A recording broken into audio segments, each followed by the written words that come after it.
बिस्मिल्लाहिर्रहमानिर्रहीम, अस्सलामु अलैकुम। कैसे हैं आप लोग सब? उम्मीद करती हूँ आप लोग सब खैरियत से होंगे, हंस रहे होंगे, मुस्कुरा रहे होंगे।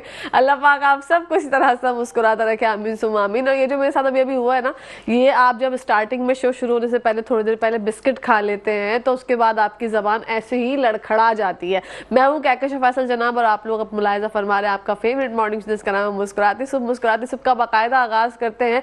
आज मैंने सोचा कि मेरा जो फेवरेट कलर है ब्लैक, आज मैंने वही पहनना है। और जब आप अपने मन की मनमानी करते हैं ना, जब आप अपने दिल की सुनते हैं तो आपको बहुत अच्छा लगता है। तो आज मैं इस वजह से ज़्यादा फ्रेश फील कर रही हूँ क्योंकि मैंने अपने दिल की सुनी। बहुत से लोग ऐसे होते हैं कि वो कहते हैं कि आप दिल की नहीं अपने दिमाग की सुने, दिमाग जो है वो सही आइडियाज़ देता है और दिमाग की सुनने वालों की कभी हार नहीं होती। लेकिन ये तमाम बातें मुझे लगता है कहीं ना कहीं पर फजूल है, क्योंकि जो दिल है ना आपका, वो आपसे जो उसका कनेक्शन है, जो वो कहता है, भले दिल जो है हमारा बुद्धू सा होता है, सीधा सादा सा होता है, बहुत मासूमाना बातें करता है, लेकिन हमेशा दिल की सुननी चाहिए। भाई मैं अगर अपनी लाइफ का तजुर्बा आप लोगों के साथ शेयर करूं और आप लोगों को बताऊं तो मैं तो हमेशा अपने दिल की सुनती हूं। और कभी कभी आप ये देखिए, कभी ऐसा होता है ना, कोई काम हम करने वाले होते हैं या कहीं से हमें ऐसी अपॉर्चुनिटी मिलती है या कोई जॉब ऑफर होती है, लेकिन हमारा दिल नहीं मानता। तो जब दिल नहीं मानता तो यकीनन कुछ ना कुछ गड़बड़ होती है, क्योंकि अल्लाह पाक ने हमें अशरफुल मखलूकात बनाया है।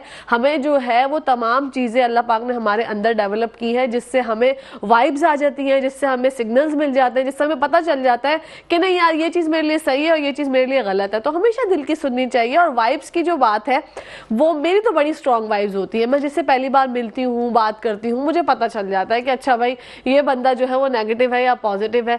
नेगेटिव लोगों को अपनी लाइफ से दूर रखें, जितना हो सके उनसे दूरी इख्तियार करें, क्योंकि ये जो वाइब्स होती है ना, इसका भी एक अलग ही गेम है और बहुत ही बेहतरीन और उम्दा गेम है। जब आपको वाइब्स आप किसी की कैच करते हैं या आप ऐसे लोगों के साथ बैठ रहे होते हैं तो आपकी एनर्जी भी जो है वो नेगेटिव हो जाती है, आपकी वाइब्स भी जो है वो अजीब सी हो जाती है, आपका दिल अजीब सा हो जाता है, उलझन का शिकार हो जाते हैं कि यार मैं किन लोगों में बैठा हुआ था, मैंने क्यों अपना टाइम जो है वो वेस्ट किया, आधा घंटा 1 घंटा। तो हमेशा ऐसे लोगों से मिलें, ऐसे लोगों से बातें करें जिनसे मिलके, जिनसे बात करके आपको अच्छा लगे और जिनकी वाइब्स अच्छी हो। जहां पर आपको लगे कि भाई ये जो है टॉक्सिक है या इसकी वाइब्स अच्छी नहीं है या कोई गड़बड़ वाला मामला है, तो वहां से दूरी इख्तियार करना ही बेहतर होता है। इससे अच्छा आप अपनी फैमिली को टाइम दें, अपने बच्चों को टाइम दें। अगर आप शादीशुदा हैं तो, अगर आप जो है वो कुंवारे हैं तो दोस्तों में ऐसे दोस्तों का इंतखाब करें जिनकी सोहबत से और जिनके होने से आपको अच्छा महसूस हो, ना कि आप और उलझनों में मुब्तला हो जाए। अच्छा, आजकल का जो एक अलग ही सीन चल रहा है, हर कोई क्योंकि परेशान है, और परेशानी की बात जब भी मैं करती हूँ मेरे चेहरे पर एक मुस्कुराहट होती है, क्योंकि मैं हमेशा एक बात कोट करती हूँ कि अपनी बात को अगर आप रोते हुए या दिल गमगीन करके सुनाएंगे अपने दुख, तो वो बात जो है वो कहीं ना कहीं बस एक देखने वाले का भी दिल खराब हो जाता है। तो अपनी परेशानियों को हंसते हंसते मुस्कुराते मुस्कुराते बयान करें। तो आजकल ये मसला है कि अगर आपको कोई और अपनी प्रॉब्लम सुना रहा होता है, अपना मसला सुना रहा होता है, तो आप सिर्फ यही बोलते हैं कि सिर्फ हालात खराब हैं, और आगे से आप बोलने ही वाले होते हैं कि यार ये मसला वो मसला।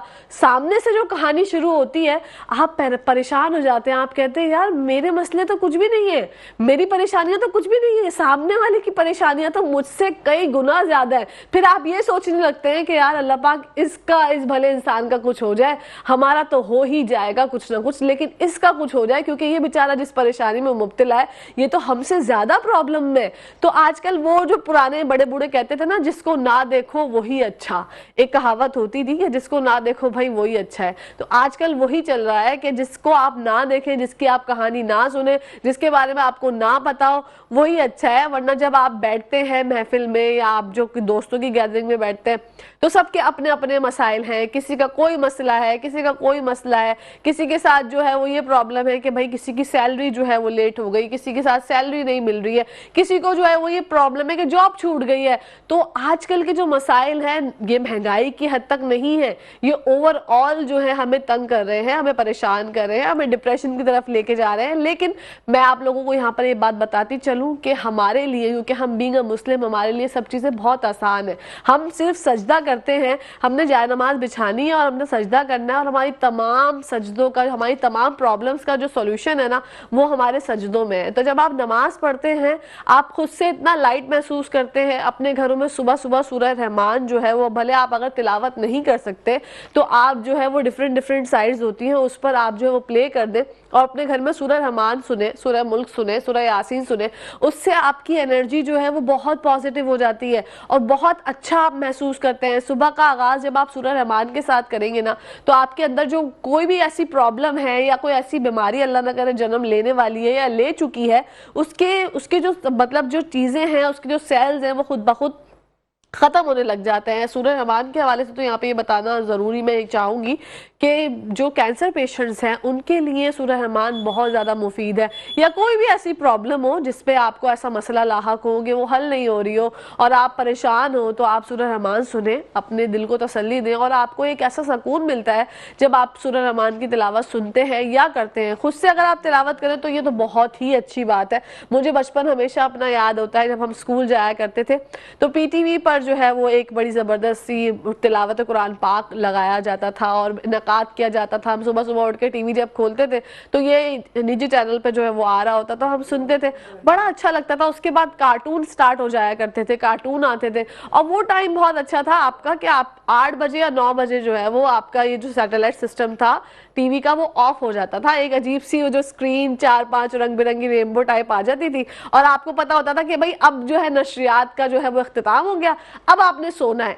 तो ये वाली रूटीन जो थी ये बहुत बेहतरीन थी। आजकल तो अगर मैं किसी को बताती हूँ कि मैं 10 बजे सो जाती हूँ तो लोग समझते हैं कि शायद मैं झूठ बोल रही हूँ, लेकिन ऐसा मुमकिन है। अगर आप चाहें कि आपकी रूटीन अच्छी हो जाए तो आप भी ये कर सकते हैं। अगर आप 6 बजे 6:30 बजे उठेंगे अर्ली इन द मॉर्निंग, तो उसके बाद आपकी रूटीन जो है ऑटोमेटिकली ऐसी हो जाएगी कि आपको 9 बजे ही आपको ऐसे लगेगा कि शटर डाउन हड़ताल हो रही है और मेरी आंखें बंद हो रही हैं और आंखों के शटर जो है वो गिर रहे हैं और मुझे नींद आ रही है। नींद की जहां तक बात है, नींद एक बहुत बड़ी नेमत है, लेकिन ये नेमत आपको ऐसे हासिल नहीं होगी। इस नेमत को हासिल करने के लिए आपको बहुत से सेक्रीफाइस करने हैं। सेक्रीफाइस क्या करने हैं वो मैं आपको बताती चलती हूँ, क्योंकि अभी मैं जब इंट्रो में हमारे गप्पों का सेशन होता है तो कोशिश करती हूँ कि मेरी बातें सुन के, मेरी बातें मुलाहिजा फरमा के आप लोगों की ज़िंदगी में अगर थोड़ी बहुत भी चेंजिंग आ गई है, थोड़ा बहुत भी आपको रिलैक्स फील हो गया, तो मेरा शो करने का मकसद जो है वो पूरा हो जाएगा। और अल्लाह पाक से हमेशा यही दुआ किया करें कि जो भी प्रॉब्लम्स हमारे मुल्क पे लाहक हैं, हम सब पे लाहक है, हमारी जिंदगियों पे लाहक है, अल्लाह पाक उसको ख़त्म कर दे और अल्लाह पाक जो है खैर आफियत वाले दिन लेके आए। अल्लाह पाक जो है वो बहारों वाले दिन लेके आए जब हम सब खुशियां मना रहे हों। लेकिन खुशियाँ जो है वो ऐसे हासिल नहीं होती, खुशियों के लिए भी बहुत मेहनत करनी पड़ती है। आपको जब मैं रूटीन का बता रही थी कि आप किस तरीके से अच्छी ज़िंदगी गुजार सकते हैं, अच्छी नींद हासिल कर सकते हैं, अच्छी नींद हासिल करने का सबसे बड़ा मसला और सबसे बड़ा जो है एक अहवाल आपको बताऊंगी कि ये है कि आप, एक तो पहली बात तो ये है कि आप बिला वजह के नेगेटिव थॉट्स अपने दिमाग से निकाल दें।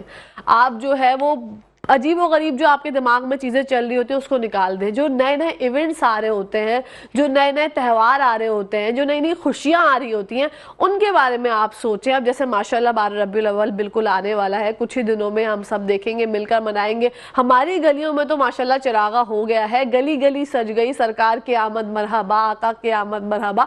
तो सब जो है वो खुशियाँ मना रहे हैं। तो जब खुशियों का जिक्र होता है तो बहुत अच्छा लगता है।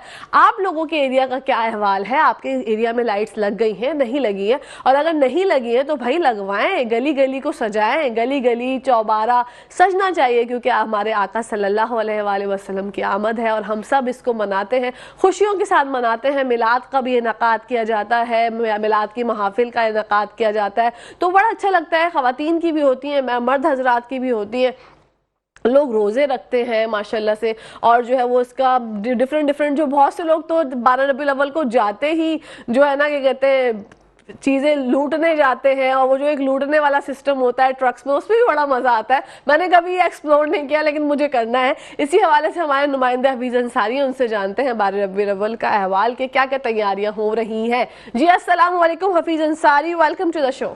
जी वालेकुम सलाम जी, थैंक यू जी। फरमाइएगा, गली गली सज गई, सरकार की आमद मरहबा का जश्न हम सब मना रहे हैं, क्या अहवाल है?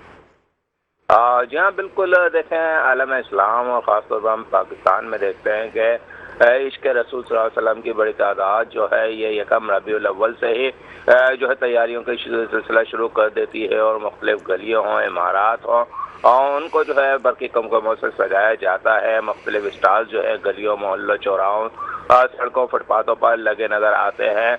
और यही सूरत हाल हम देख रहे हैं शहर कराची का मुख्तलिफ सड़कों की हों, चौराहों की हों, वहाँ पर जो है इस किस्म के स्टाल सज गए हैं। जी, यहाँ पर 12 रबीउल अव्वल के मुनासबत से बैजिज़ हों, फ्लैग्स हों, मुख्तलिफ मलबूसात हों, दीगर जो है वहाँ फ़रोख्त किए जा रहे हैं।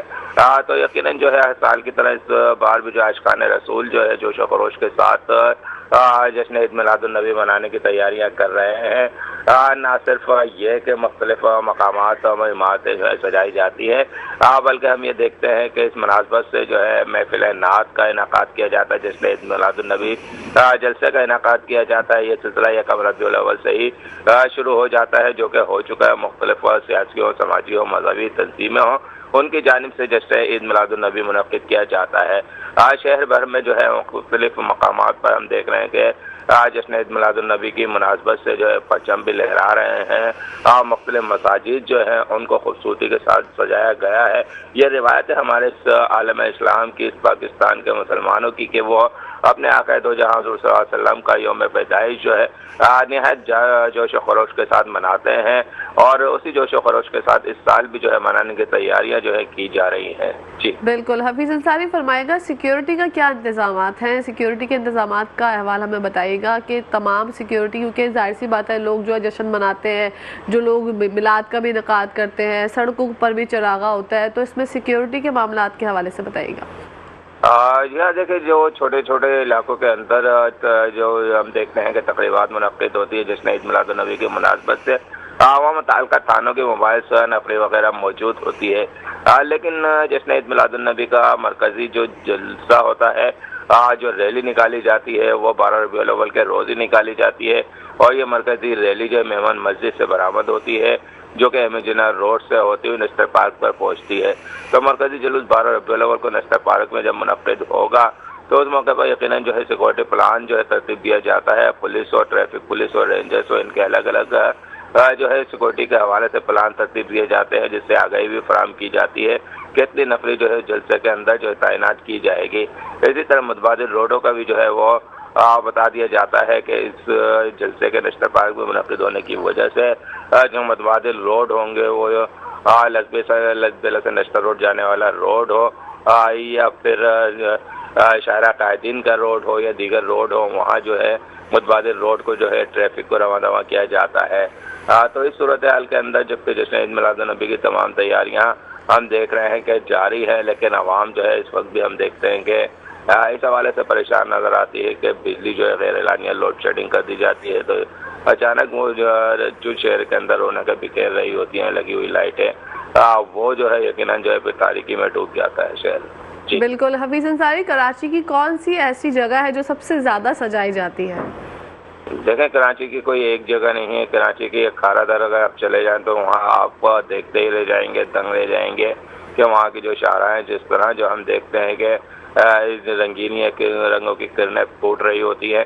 इसी तरह अगर आप हुसैनाबाद चले जाएं तो हुसैनाबाद के मेन जो फूड स्ट्रीट है उसके लेफ्ट हैंड पे जाने के बाद जो वो स्ट्रीट जो है वो सजी नज़र आती है। इसी तरह सोलिया बाज़ार अगर आप आ जाए तो सोलिया बाज़ार 2 नंबर की मेन शाहरा जो है इंतहाई खूबसूरत मंजर पेश करती नज़र आती है। इसी तरह लियाकताबाद में चले जाएँ तो हर गली हर शाहरा जो है वो आपको सजी हुई नज़र आएगी। इसी तरह आप नॉर्थ कराची में अगर गोदरा सोसाइटी की तरफ चले जाएं तो गोदरा सोसाइटी के यकीनन अगर आप देखेंगे तो हैरान रह जाएंगे कि इस खूबसूरती के साथ जो है हर गली सजी हुई होती है कि आपको यकीन नहीं आएगा कि ये अहले मोहल्ला की मोहब्बत इस हद तक जो है अपने आका दो जहां से अकीदत का इज़हार करती नज़र आती है कि वहाँ पर अगर उन लाइटों का अखराजात लगाए जाए तो लाखों रुपए के अखराजात हो जाएंगे। गोदरा सोसाइटी कराची की एक बेहतरीन जश्न ईद मिलादुन्नबी पर सजाए जाने वाला इलाका होता है।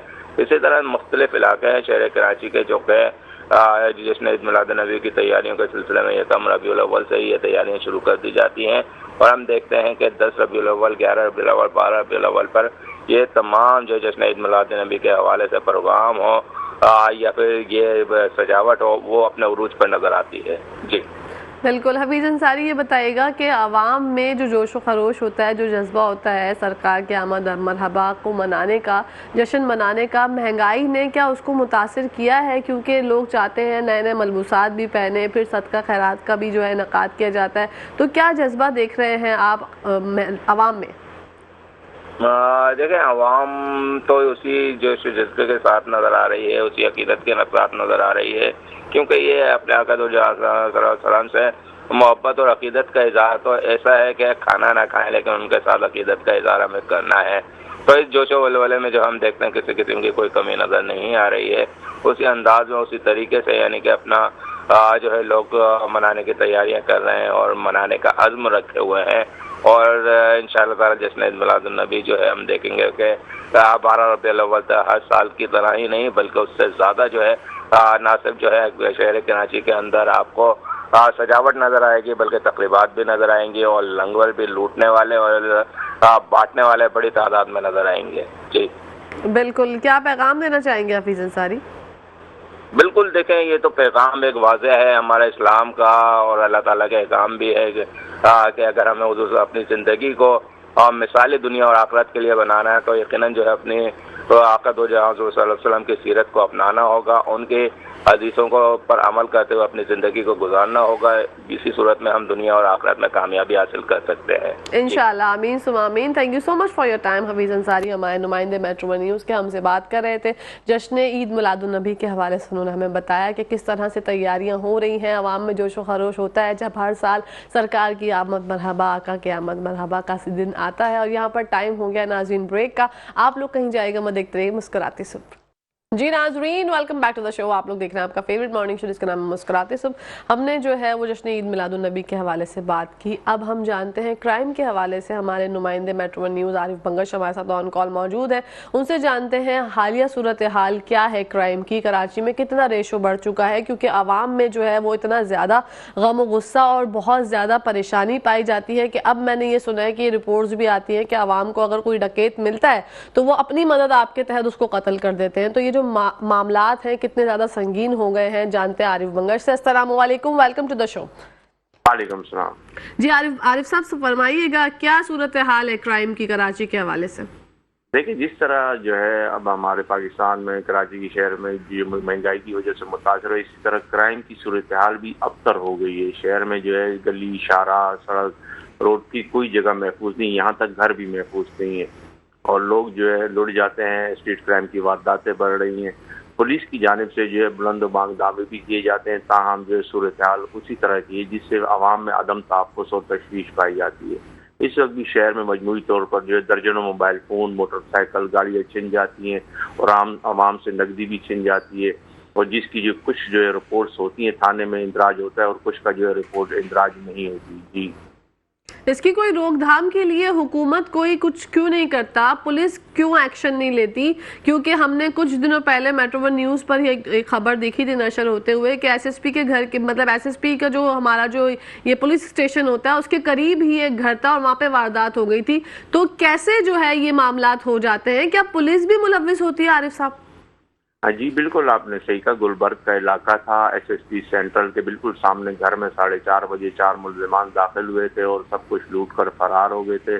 जबकि उस जगह पर हर वक्त पुलिस की पेट्रोलिंग रहती है, पिकेटिंग रहती है और वहाँ जो पुलिस के एहलकार और अफसरान जो है वो तैनात रहते हैं। ताहम उसके बावजूद जो है ये वारदात सर अंजाम दी गई। यहाँ जो कराची के इलाके हैं, डाकू जो इतना दीदा दिलेर और बेखौफ और खतर वारदातें सर अंजाम देते हैं कि उन्हें पुलिस का जो है कोई खौफ नहीं। ज़्यादातर डकैत जो है वो पकड़े जाते हैं। पकड़ने के बाद जो है तफ्तीश कमज़ोर होने के बाद जो है वो 2 महीने में 3 महीने में वापस आ जाते हैं जमानत पर रिहा होकर और दोबारा वारदातें सर अंजाम देने लगते हैं, जिसकी वजह से इनमें बेखौफ हो जाते हैं और डर नहीं होता कि पकड़े जाने के बाद हम 2-3 महीने बाद छूट जाएंगे और दोबारा वारदातें करेंगे, जिसके वजह से जो सूरत हाल और अबतर और ख़राब नज़र आ रही है। जबकि IG Sindh, SHO, SSP change होने के बावजूद जो है सूरत हाल उसी तरह है, जिसकी वजह से जो है आवाम ने जो है कानून बाज़ जगहों पर अपने हाथ में लिए, बाज़ जगहों में डकैत आवाम के हत्थे चढ़े जिन्हें उन्हें ज़दोकोब और तशद्दुद करने के बाद जो है और जो है फायरिंग करके उन्हें जख्मी और हलाक भी किया और उन्हें पुलिस के हवाले किया गया है। जी बिल्कुल, कुछ दिन पहले वो जो बुक शॉप थी, जो वालिद साहब और उनके बेटे को भी इस तरह से जो है मजम्मत में शहीद कर दिया गया था। इस तरह के वाक़यात जो है वो रोज़ रोनुमा होते हैं और हुकूमत की जानिब से, पुलिस की जानिब से कोई इक़दामात नहीं किए जाते। क्या अब कराची को रेंजर्स के हवाले कर दिया जाएगा?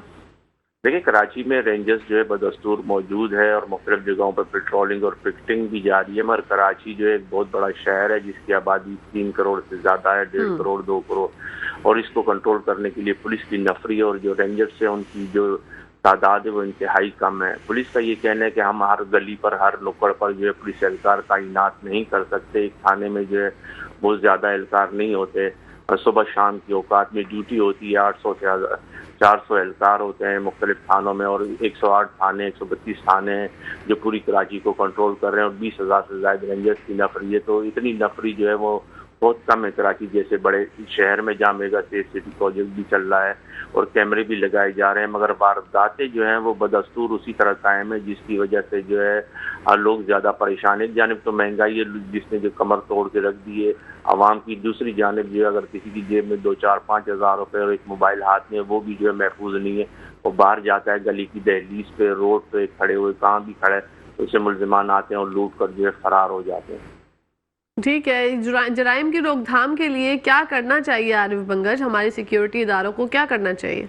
देखिए, सिक्योरिटी दावे जो है इस वक्त जो अमली ठोस इकदाम है उसकी तरफ तवज्जो कम दे रही है और इसके अलावा बुलंद और बांग दावे कर रही है, जिसकी वजह से सूरत हाल जो है उसी तरह जो है मुतासर हो रही है। जो तफ्तीश का जो अमल है वो इंतहाई मजबूत बनाना चाहिए। जो मुल्जिमान पकड़े जाएँ वो कोशिश की जाए कि उन्हें सज़ा हो, वो जमानत पर रिहा ना हो, क्योंकि वो दोबारा आने के बाद वो अपना गैंग बनाते हैं, जेल से आने के बाद वो तरतीब देते हैं और उसके बाद जो वारदातें बदस्तूर जो है जारी रहती हैं, रुकती नहीं है।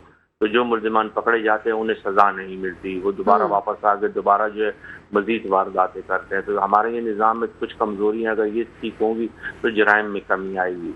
जी बिल्कुल, अब तो शहरी भी मुतालबा करते हैं आरिफ बंगश कि हमें जो है वो अपनी अदालत खुद लगाने का हुक्म दिया जाए और हम असला रखें और हमें लाइसेंस की जो है वो फरहमी बहुत ज़्यादा आसानी के साथ हो जाए, ताकि जो है हम खुद ही अपनी मदद आपके तहत कानून हाथ में लेकर जो है मामला रफा दफा कर दें, क्योंकि सिस्टम जो है वो किसी सूरत जो है समझ से बाहर होता चला जा रहा है। जी, लोगों का यही कहना है कि जहाँ माल महफूज नहीं वहाँ जान भी महफूज नहीं। तो छोटी सी मजामत पर जो है मुल्जिमान जो है डकैत जो है गोली मारने से दरेग नहीं करते, जिससे कीमती जिंदगी घर का चिराग गुल हो जाता है, क्योंकि शख्स का एक खानदान तबाह हो जाता है। घर का अगर फर्ज जो है दुनिया से चला जाता है तो उसका पूरा खानदान तबाह होता है, जिसके बायस जो है शहरी मजबूर हो गए हैं कि वो भी अपना साथ अच्छा रखें कि अपनी जान की हिफाजत कर सकें। माल तो चला जाता है मगर जान जाने के बाद जो है दोबारा वापस नहीं आती, माल चला जाए तो दोबारा भी वापस आ सकता है। तो शहरी इस वजह से जो है अपना असला रखने को ज़्यादा तरजीह देते हैं कि अपना असला अपने पास हो, ताकि अगर कानून हमारी हिफाजत नहीं करता तो हम अपनी हिफाजत करें। इसी तरह बहुत से दुकानदार हैं जो कारोबारी हजरात हैं, उन्होंने और शहरी जो है उन्होंने लाइसेंस याफ्ता असला जो अपने पास रखा हुआ है और बाज़ जगह जो है वो भी दरेग नहीं करते और जो है फायरिंग करते हैं, ताकि इनको अपने कैश किरदार तक पहुँचाया जा सके मुल्जिमान को, क्योंकि उनको भी पता है कि पकड़े जाने के बाद दोबारा जो है रिहा होकर दोबारा आकर यही वारदातें करते हैं। जी बिल्कुल आरिफ साहब, ये जो स्नैप चैटिंग वगैरह होती है, हर गली पे, हर नाके पे पुलिस की गाड़ियां होती हैं, लेकिन अब तो लोगों ने सीसीटीवी फुटेज भी जो है वो अब लगा दी, अपने घरों के बाहर भी लगा दी, हर जगह लगा दी, ताकि मुल्जिमान को जो है वो बासानी देखा जा सके और उनकी शक्लें देखी भी जाती हैं लेकिन गिरफ्तारी अमल में नहीं आती। ऐसा क्यों? देखिए, पहली बात है, जब स्नैप चेकिंग की बात की तो स्नैप चेकिंग के सुबह, शाम और रात में औकात कार है जहाँ पर जो है पुलिस जो है वो चेकिंग करती है। जिस वक्त जो है वो 1 घंटा 2 घंटा स्नैप चेकिंग करती है, उस वक्त ये मुल्जिमान जो है होटल पर बैठकर चाय पी रहे होते हैं या वो जो अपना गपशप में मसरूफ होते हैं। ये उनका एक किस्म का ब्रेक टाइम होता है। वो अपना ब्रेक टाइम गुजारते हैं। उन्हें पता होता है कि बाकायदा उनकी रेकी होती है, रेकी के दौरान उनको पता होता है कि यहाँ स्नैप चेकिंग इस तरफ से नहीं जाना। उस दफ़ा ब्रेक लेते हैं और जैसे पुलिस वहाँ से हटती है वो दोबारा उसी इलाके में जाकर बासानी वारदातें करना शुरू कर देते हैं। जहाँ तक आपने कहा सीसीटीवी कैमरे हैं और उन मुल्जिमान के चेहरे भी वाज़े आते हैं, तस्वीर भी सामने आती है। कराची एक बहुत बड़ा शहर है। इसके अलावा जो मुल्जिमान बाज़ दफ़ा जो है कराची से बाहर से आके भी जो वारदातें करते हैं और बाज़ लोग यहाँ वारदातें करने के बाद कराची से बाहर भी निकल जाते हैं। और कराची के अंदर भी वो बाज़ जगहों में जो सेफ हाउसेज हैं जहाँ वो डंप हो जाते हैं और बाहर नहीं निकलते, जैसे हालात बेहतर होते हैं दोबारा वो आकर ये वारदातें करते हैं। इस वजह से कानून नाफिज करने वाले इदारों को भी बाज़ दफ़ा मुश्किलात होती है और बाज़ दफ़ा कामयाबी भी होती है और बाज़ मुल्ज़िमान पकड़े भी जाते हैं और उनके खिलाफ मुकदमात भी दर्ज होते हैं। माताम वो बदकिस्मती तफ्तीश का शोबा कमज़ोर होने के बावजूद वो बआसानी रिहा हो जाते हैं। जी बिल्कुल, हुकूमती जानिब से तो यही पैगामात और यही दावे किए जाते हैं कि एक हफ्ते में जो है वो हम कराची के जराइम ख़त्म कर देंगे, खात्मा कर देंगे, लेकिन ये भी वही वादे हैं, वही दावे हैं जो कि हमेशा की तरह धरे के धरे रह जाते हैं। जी बिल्कुल, आपने सही कहा कि नए IG साहब आए हैं, उनकी तरफ से दावे किए गए हैं, नई हुकूमत आई है कि हम एक हफ्ते में जराइम का मुकम्मल कमा कर देंगे, खात्मा कर देंगे, मगर एक हफ्ते के बाद भी अगर हालात देखे जाएँ तो बदस्तूर वैसे ही के वैसे हैं और स्ट्रीट क्राइम की वारदातें जो है रात को भी हुई हैं और जो है अब आज का दिन का आगाज भी आज भी होंगी, मोटरसाइकिलें भी छिन रही हैं, गाड़ियाँ भी चोरी हो रही हैं और स्ट्रीट क्राइम की वारदातें भी चोरी हैं। अब मेरा ख्याल है कि IG साहब का जो ऐलान है या बुलंद दावे हैं वो जो है पुलिस वालों ने सुने हैं मगर वो डकैतों ने नहीं सुने। डकैतों को पता है कि सिस्टम उसी तरह ही चलना है और सिस्टम उसी तरह ही चलना है जिसके बाद जो है वारदातें और ये कानून का डंडा जो है मुल्ज़िमान के ऊपर फेरा जाए और मुल्ज़िमान को पकड़ा जाए और उनको सजा मिले तो वाकई जो है वारदातों की जो है कम आएंगी और इसका रेशो कम होगा और आवाम सुख और चैन की जो है ज़िंदगी गुजार सकेंगे। जी बिल्कुल, बहुत बहुत शुक्रिया आरिफ बंगश आपका, आपने हमें टाइम दिया, अपने बिजी स्केड्यूल में से हमारे लिए वक्त निकाला। यहाँ पर टाइम हो गया नाज़रीन ब्रेक का, लेकिन आप लोगों ने कहीं जाना नहीं है, देखते रहिए मेट्रो वन न्यूज़ क्योंकि आ रहा है मुस्कुराती सुबह। जी नाज़रीन, welcome back to the show. आप लोग देख रहे हैं आपका फेवरेट मॉर्निंग शो जिसका नाम है मुस्कुराते सब और अब हम अपने मौजूद मेहमान से आपकी मुलाकात करवाएंगे। जैसा कि आप सबको मालूम है कि आज है बुध का रोज़ और बुध के दिन हमारे साथ मौजूद होते हैं आपके हमारे सबके फेवरेट हाजीदीन मोहम्मद साहब। आइए आपकी उनसे मुलाकात करवाते हैं। अस्सलाम वालेकुम, कैसे हैं हाजी? वालेकुम सलाम व रहमतुल्लाहि व बरकातहू। अल्हम्दुलिल्लाह रब्बिल आलमीन। अल्लाह का बहुत वसी करम है, इतना करम है कि अल्लाह की शान में पेश करने के लिए अल्फाज नहीं। माशाल्लाह माशाल्लाह, हम आपको खुश आमदीद कहते हैं मुस्कुराते सुबह में। हाजी साहब ये बताइएगा कि आपकी तबीयत आपने बताया परफेक्ट है माशाल्लाह, आज आप लग भी बहुत अच्छे रहे हैं हमेशा की तरह। ये आप बोलने वाले थे कि मैं बुरा कब लगता हूँ या अच्छा कब नहीं लगता, तो मैंने पहले ही कवर कर दिया कि हमेशा की तरह माशाल्लाह आप आज भी बहुत अच्छे लग रहे हैं। लेकिन आप ये बताइए हाजी साहब कि आपकी लाइफ में माशाल्लाह इतने सारे काम होते हैं, आप जो है वो वज़ाइफ भी पढ़ते हैं, लोगों का रूहानी इलाज भी करते हैं, जिस्मानी इलाज भी करते हैं, अपने लिए टाइम कैसे निकालते हैं? एक शहजादी आपने एक सवाल में तो सैकड़ों सवाल कर डाले जी, यानी कि विषय अपने लिए सवाल नहीं छोड़ा। नहीं आगे बहुत सारे। अच्छा फिर चलो उसका भी जवाब देते हैं। हाँ, एक शायद देखिए मेरी एक रूटीन बन चुकी है, जो कुछ मेरे साथ जो दुनिया की बकास तांती रही है मेरी खूबी इसमें कहीं नहीं है, खूबी सारी अल्लाह की। बेशक, सुभान अल्लाह। मैं ये सब कुछ अल्लाह की तरफ से दिया हुआ है, अल्लाह का दिया हुआ करम है। कहकशां पैदा हुई तो नाम रखा कहकशां, लेकिन मेरे साथ ऐसा नहीं। मेरी पैदाइश से 3 साल पहले मेरा नाम रखा आखून ज़रादीन मोहम्मद। 3 साल तक दुनिया ने मेरा इंतज़ार किया माशाल्लाह। और वो मेरा जहाँ तक हमारी मालूमात है ख्वाजा हज़रत नाम रखा। मेरे वालिद साहब को एक ही दफ़ा मिला शदीद बारिश में और क्या नाम है बर्फ़बारी का ठंडा यक मौसम, और वो खुश था माशाल्लाह। तो ये उसके बाद रूटीन बनती चली गई। मशीनरी काम किया, काम रोज़ी रोज़गार करता रहा, अपना कारोबार करता रहा, फैक्ट्री में भी काम करता रहा, गारमेंट्स फैक्ट्री में बहुत सारी कंपनी मेरे पास रही हैं काफ़ी ज़माना। फिर इसके साथ चले भी शुरू हो गए थे, बहुत छोटी उम्र में चले कशी शुरू होगी। फिर वज़ाइफ को साथ सिलसिला लोगों में इलाज का सिलसिला चलता रहा और इस तरीके से सब कुछ अल्लाह ताला ने खुद ही मेंटेन किया।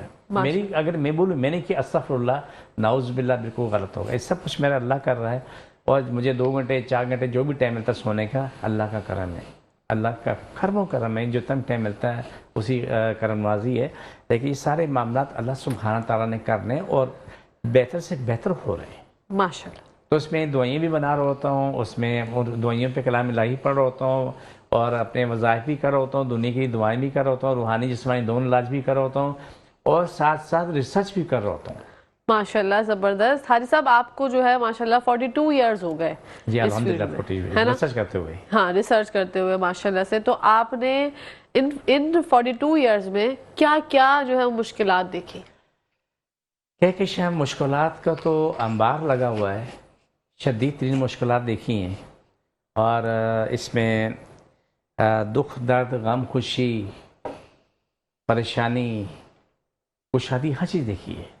माशाल्लाह, क्योंकि आपने मशीनरी का भी काम किया, बहुत तवील वक्त काम किया है। तवील गारमेंट्स वक्त। पे, लेदर गारमेंट, होजरी, कॉटन का, लेकिन सबसे ज़्यादा काम मैंने लेदर गारमेंट में किया है। बड़ी बड़ी इंडस्ट्री, मल्टीनेशनल इंडस्ट्री मेरे पास थी और माशाल्लाह मेरे निगरानी चलती रही और वहाँ की मशीनरी, उनको देना लेना, उसको मेंटेन करना सब मेरे हाथ में होता था। लेकिन मैं कराची का महंगा आदमी था, पहले बता दूँ। अच्छा, माशाल्लाह। छोटी उम्र ज़रूर थी, कम उम्र था, लेकिन महंगा था। उसकी वजह ये थी कि जो वहाँ काम करने वाले जो काम ना कर सके, मुझे वो काम मिलता था, वो काम करके उनको दिया करता था। अच्छा, ज़बरदस्त, माशाल्लाह। माशाल्लाह, ज़बरदस्त। ये एक तो से बढ़ के एक इलेक्ट्रिशियन उसमें होती थी, मशीनरी में इलेक्ट्रिशियन करता था कि इसमें और बेहतर क्या होगा और बेहतर क्या। इस तरीके से वो नाम ज़्यादा बनता गया, ज़्यादा बनता गया। ठीक है। और हाजी साहब, जो आपका हैदराबाद में क्लिनिक है, इसका आगाज़ कब से हुआ था, इसका इनकाद कब किया था? ये कहकशां, ये तो फनी बात है। मैं सबसे पहले ये तो काम मैंने अपनी दुकान से शुरू किया। मैं 1 घंटा मशीनें ठीक करता था, 1 घंटा लोगों का इलाज करता था। मेरे हाथ स्याह काले होते थे। अच्छा। और मैं सर्फ से हाथ धोऊं तब भी साफ़ नहीं होते थे। गर्म पानी से सर्फ से धोऊं तब भी वो हाथ में फिर भी काले रहते थे। अच्छा। क्योंकि मशीनें काम खोलना, बांधना, उसको ठीक करना, मेंटेन करना, वो सारे काम होते थे। तो इसी वजह से ये ऐसा रहता था। फिर 1 घंटा लोग, यानी कि 100-150 औरतें हैं, 100-150 मर्द हैं, वो सब लाइन पे हैं, मर्द इधर हैं, औरतें इधर हैं। मैं दुकान में बैठा हूँ, 1 घंटा में अपना टाइम देख लूँ कि मशीन ठीक ही, 1 घंटा उनको, जब रश बहुत बढ़ जाए तो 3-4 घंटे, फिर 6 घंटे उनको दूँ। रात को मुझे 11 बज जाए, मेरा काम पेंडिंग में चला जाए। सुबह कहना कंपनी 9 बजे बाद खुलती थी और सुबह मैं 7 बजे की दुकान खोलूँ, 9 बजे तक अपना काम मेंटेन करूँ, फिर ताला लगाऊँ, शीशे की गेट शटर खुला रहे, शीशे को मैं तो लॉक कर दूँ, लॉक करके मैं चला जाऊँ इंडस्ट्री में काम करूँ। 2, ढाई, 3 बजे तक वहाँ काम करने के बाद फिर आऊँ तो आके लोगों को रश लगाओ। इस तरीके से ज़िंदगी चलती गई, आगे बढ़ते गए और दुनिया को शिफा मिलती रही। लाखों लोगों का इलाज हुआ। माशाल्लाह। जब आप सिर्फ रूहानी इलाज करते थे, जब मेडिसिन थी? नहीं, मेडिसिन नहीं, मैं रिसर्च करता मेडिसिन पे। अच्छा। लेकिन इसमें मुझे एक मेरी बड़ी प्यारी बहन है, अल्लाह उसको लंबी ज़िंदगी सलामत रखे, उसका नाम है गजाला यास्मीन, पीटीवी की PRN थी। अच्छा। वो पीटीवी हमारा आना जाना इत्तेफाक हुआ कि चलता रहा। तो ये सुल्ताना पर हम टीवी वाली बीबी वहीं होती थी। तो इस तरीके से काफ़ी वक्त हम लोग के साथ खाना पीना हमारा साथ होता था। मुझे बुलाते थे वो खाना, नज़ीर साहब, गजाला यास्मीन। उससे मुझसे कहा कि तुम जो रिसर्च कर रहा था अपनी मेडिसिन को बनाना शुरू करो। ये गजाला यास्मीन वो प्यारी बहन है कि जिसके लिए अल्फाज नहीं है, या तो मैं बता रहा हूँ। माशाल्लाह। वो एक अजीम हस्ती इस दुनिया में, गजाला यास्मीन, उसका शोहर आफ्ताब अजीम साहब, ये बड़ी अजीम हस्ती हैं। उन्होंने आपको मशवरा दिया कि आप माशाल्लाह। रिसर्च कर रहे हैं, तो आप रिसर्च करने से कोई फ़ायदा नहीं है, आप इसको मेडिसिन को, आप इसको प्रैक्टिकल लेके आए। अच्छा, इससे पहले आपका कोई इरादा नहीं था कि मैं दवाई? रिसर्च करके तो मैं दवाई बनाता था। हाँ। बना के उसको ट्राई करता था किसके लिए, उसके बाद उसको मैं छोड़ देता था। ओहो। ठीक है ना, क्योंकि उसमें माली वसाइल चाहिए होते, मेरे थे नहीं, लेकिन थोड़े थोड़े करते वो बनाना शुरू कर दी। आज अल्हम्दुलिल्लाह मेरे ख्याल से मेरे पास बहुत किस्म की दवाइयाँ हैं, बहुत किस्म की दवाइयाँ हैं, बेशक, माशाल्लाह। तो इस तरीके से काम चलता गया। लेकिन सबसे ज़्यादा मुझे बेहतरीन मशवरा गजाला यास्मीन ने दिया। फिर नज़ीर साहब तो जो पहले वो PRO थे, तो उन्होंने मुझसे कहा कि दीन अहमद साहब, तुम्हारा इतना अच्छा काम है, देखो हम भी आते हैं, दूसरे भी आते हैं, आके अपना इलाज करवाते हैं, दुआएं करवाते हैं, हमारे काम बनते हैं। लेकिन मज़े की बात है, तुम्हारी 1 रुपये की ख्वाहिश नहीं। मज़े की बात ये थी, 1 रुपये की ख्वाहिश नहीं थी। हाँ, जो मशीनें ठीक कराना था उसके में पैसे रहता, उसके बगैर मेरा गुजारा नहीं था। मैंने मेहनत मजदूरी करनी है, अपना घर बार, बीवी बच्चे, माँ बाप सबको संभालना है। बिल्कुल। तो उस पर उसके पैसे होते थे कि मेरी मजदूरी की जो मशीनें ठीक करूँ तो उसके पैसे होते थे। फिर ये चलते फिर हमारे जो दुकानदार थे, साथी, उन्होंने बड़े प्यार से, मोहब्बत से मुझसे कहा कि भाईजान, एक छोटी सी इल्तिजा है। देखो, बोला कि आपस मरीज़ ऐसे आते हैं जो खड़े होने के काबिल नहीं होते। वो क्या कहते हैं, आके हमारी दुकान में अंदर घुस के बैठ जाते हैं, मना नहीं कर सकते। और हमारे जो कस्टमर आते हैं वो खड़े शक्लें देखते रहते हैं। हाँ। हम उनको नहीं मना कर सकते क्योंकि हालत इतनी ख़राब होती है कि हम भी कहते हैं आप बैठ जाएं। लेकिन हमारे कारोबार में फ़र्क पड़ रहा, आप इसको कहीं और का अरेंज करें। फिर मैं अपनी दुकान से फिर इस जगह पे आए, उसमें मुश्किलात इतनी देखी कि आपको शायद मैं बयान ना कर सकूँ। बिल्कुल। हर चीज़ बेच के मैंने ये जगह ली। अच्छा। तो इस तरह यानी कि औने पौने करके लिए ये जगह बहुत कम कीमत की थी, लेकिन जब उसको मालूम हुआ कि मैं ज़रूरतमंद, उसकी कीमत फ़ौरन डबल कर दी। अल्लाह अकबर। खैर बहरहाल अल्लाह ने दे दी। तो लेने के बाद फिर मामला गलत हो गया, फिर वो साहब हमें लीज़ ना दें, फिर कोर्ट जाना पड़ा। कोर्ट से जाके सारे काम हुए, तब जाके हमें इसी लीज़ मिली। तो ये मेरी ज़िंदगी का जो आप मुझसे जानना चाह रही हैं वो यही है कि मैंने कोशिश बहुत की, मेहनत भी बहुत की, मैंने और रिसर्च बहुत सारी की हैं जो अभी बताने का फ़ायदा नहीं हो, मुझे बताना भी नहीं चाहिए क्योंकि इसमें काफ़ी बात आगे बढ़ी थी, लेकिन कुछ वजूहत ऐसी थी जिस वजह से वो काम हमने रोक दिया। जैसे ये एक मिसाल दे सकता हूँ, जी जो हाथ पर इसके अलावा जो रिसर्च मैंने की है, मशीनरी भी की है, उसके अलावा जो की है, जैसे जो वो जिस तरह के ये फैक्ट्री हैं, धुआं देने वाली फैक्ट्रियाँ हैं या भट्टे हैं, ये इस तरह की क्या नाम है, और बहुत सारी कंपनी जिसमें धुआं के बादल निकलते हैं, वो कंट्रोल किया जा सकता है, वो धुआं जो है ना ख़त्म किया जा सकता है। उसमें मैंने रिसर्च की, उससे मैंने प्रोजेक्ट बनाए, उससे मैंने बाकायदा उसे ट्राई करके उसको मैंने देखा कि धुआं बहुत सारा छोड़ा, दूसरे से साफ़ हवा बात निकलती थी, वो सब चीज़ें हमने की और वो बाद में उसको हमने कार्बन की शक्ल में हम काम में ले सकते थे। ये बहुत पुरानी बात है, लेकिन बात है वो पजीराई नहीं मिली। 2-3 दफ़ा ये चीज़ सामने आई, अखबार वाले भी आए, उन्होंने आके देखा, सवाल जवाब हुए, लेकिन इस सवाल जवाब का जो माने था बड़ा गलत था कि जो कुछ आप पैसा हमें दे दें हम उसको ट्राई कर देते हैं, जहीं कमी अगर हमें मुश्किल होगी तो हम आपसे बुला के इसकी तफसील ले लेंगे। काम हमने किया है, रिसर्च हमने की, पैसा हमने खर्च किया, लेकिन हम उठा कर दूसरों को दे दें, आप ये आपका हुआ, ये बात थी। मैंने कहा इस पर रहने दो। हाँ सही बात है, जब हमने इतनी मेहनत की है तो फिर सिला भी यहाँ तो मेहनत का सिला कभी नहीं मिल सकता। ये तुम सोच लो, सोचना छोड़ दो। जो कुछ मैंने 45 साल इंडस्ट्री चलाई, ठीक है, अपना जो भी छोटा मोटा काम किया, लेकिन यहाँ पर ये तयशुदा बात है कि तुम्हें मेहनत का सिला कभी नहीं मिलेगा। अल्लाह देने वाला जो आपको अल्लाह दे दे अल्हम्दुलिल्लाह काफ़ी है, लेकिन अगर सोचो कि इंसान देगा तो ये तुम भूल जाओ। बिल्कुल सही कह रहे हैं हादी साहब, आपकी जो पूरी ज़िंदगी है ओवरऑल, इस पर तो एक किताब लिखनी चाहिए, ड्रामा भी बनना चाहिए, फिल्म भी बन जाए तो कम है। और जो आजकल के नौजवान जो हैं, जो इतना परेशानी में मुब्तला है और बहुत ज़्यादा परेशान है, तो मैं चाहती हूँ कि आपकी शख्सियत को देख के, आपकी पूरी ओवरऑल स्टोरी को देख के उनको सीखना चाहिए। अगर मुझ पर आप ड्रामा बनाओगे ना तो आपको 500 किस्तें करनी पड़ जाएंगी। अल्लाह अकबर, इतने ज़्यादा किरदार जो है वो है। ठीक है, 12-13 साल की उम्र में बलोच कॉलोनी या पुल बना हुआ, यहाँ से मैं पैदल टावर जाया करता था। माशाल्लाह, मेहनत तो आपने बहुत की है। वहाँ से मैं माड़ीपुर पैदल जाता था, माड़ीपुर से गुलबाई पैदल जाता था, वहाँ से मैं गन्नी चुरूंगी जाके, वहाँ जाके एक फैक्ट्री थी, वहाँ काम करने जाता था। माशाल्लाह, ठीक है, ये रास्ते कराची नहीं पता था। अगर मुझे मालूम होता तो बुरुजकिन पुल से मैं सीधा क्या नाम है गार्डन से होता हुआ क्या नाम है चाकीवाड़ा से मैं सामने चला जाता। ये तो जैसे हम आमने सामने से पहुंच जाता, लेकिन आप तक वहाँ पहुँचने के लिए मैं पूरा इलाका घूम के वहाँ तक जाता था, क्योंकि रास्ते नहीं खबर थी, रास्ता नहीं पता था।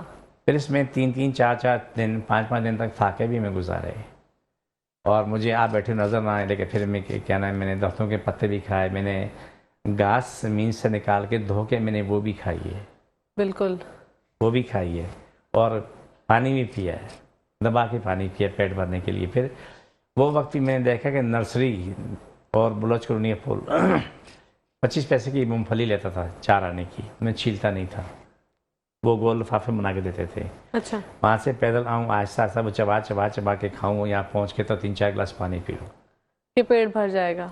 फिर अपने पढ़ने पढ़ाने में बैठ जाऊँ।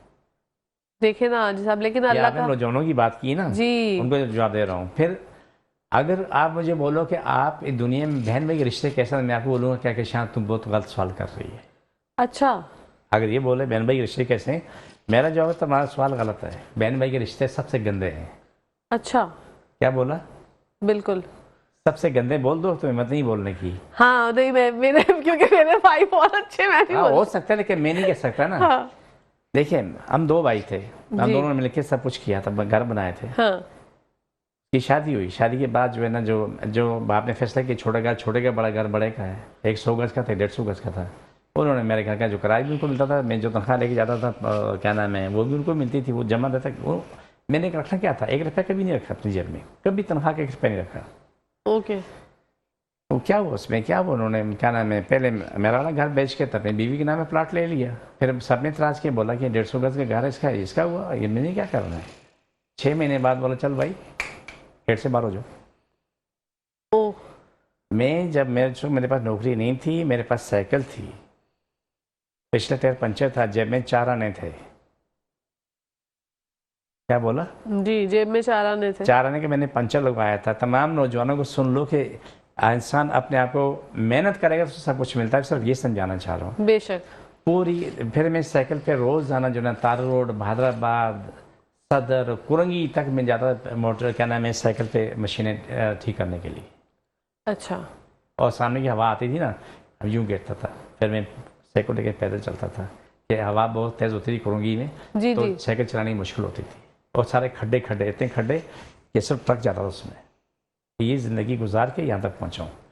कोई शख्स ये समझ ले कि मेरी ज़िंदगी फूलों पे गुजरी है, ये उसकी गलत फहमी होगी। आज मैं फूलों की सेज पे हूँ, ठीक है, लेकिन अल्हम्दुलिल्लाह। जो मैं लोगों के लिए मेहनत कर रहा हूँ, मैं कांटों की सेज पे सो के फूलों की सेज पे लोगों को बैठाता हूँ। क्यों? कि जो पढ़ाई करते हैं इतनी आसान नहीं होती हैं, बिल्कुल। किस तरह वक्त से गुजरना पड़ता है पूछो मत। कभी कभी मैं बैठा हूँ ना, क्या कशा में ऐसे नहीं बैठता, मेरी पीठ जली होती है, इतनी सख्त पढ़ाई होती है, अल्लाह अकबर। लेकिन पढ़ना होता है दुनिया की बका सलामती के लिए। बेशक।